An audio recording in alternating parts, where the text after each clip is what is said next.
Ambulance ଆସିଥିଲା ଆଉ ଏବେ ରାସ୍ତା ଅବସ୍ଥା ଭଲ ନଥିବାରୁ ସେ ଆମ୍ବୁଲାନ୍ସ ବିଲକୁଲ ଯାଇନା। ଆମେ ତାକୁ ଆମ୍ବୁଲାନ୍ସକୁ କେତେ ରିକ୍ୱେଷ୍ଟ କଲୁ, ରିକ୍ୱେଷ୍ଟ କଲା ସତ୍ତ୍ୱେ ଆଉ ସେ ଯାଇ ହେବନି ବୋଲି କହିଲା।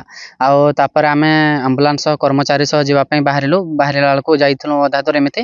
ତାପରେ ସେ ଘର ଲୋକ ଅତି ଏମର୍ଜେନ୍ସି ହେଲା ସେ ପେସେଣ୍ଟସର ଯେ ସେମାନେ ସେପଟେ ବାହାରେ ବାହାରେ ରେଢାଖୋଲ ମେଡିକାଲ ନେବାକୁ ବାଧ୍ୟ ହେଲେ। ସେପଟେ ଦୂରିଆ ବାଟ ହଉ ପଛେ ଯେମିତି ହେଲେ ଆଡଜଷ୍ଟ କରିକି ସେମାନେ ବାଇକରେ ଧରିକି ଦି ତିନି ଜଣ ସେମିତି ଗଲେ। ଆଉ ଏପଟେ ତ ବହୁତ ଆସି ହେଲାଣି ଆଉ।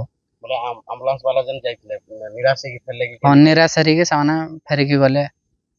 ମାନେ କେତେ ଦୁଃଖ ଲାଗୁଛି ଏମିତି ମାନେ ଆମ୍ବୁଲାନ୍ସ ଟେ ବି ଯାଇନାଇ ପାର। ଦେଖୁନ କେତେ ଦୁଃଖ ଲାଗୁଛି ଆମ ତୁମ୍ବାମାଳ ଗାଁକୁ ଆସିବା ଲାଗି ରାସ୍ତା ନାହିଁ। ଏମିତିକି ଆମ୍ବୁଲାନ୍ସ ଏବେ ରାସ୍ତା ଆସିବା ଲାଗି ରାସ୍ତା ନାହିଁ ଯେ ସେ ଆମ୍ବୁଲାନ୍ସ ପଛ ଘୁଞ୍ଚା ଦେଇକି ପଳେଇଲା।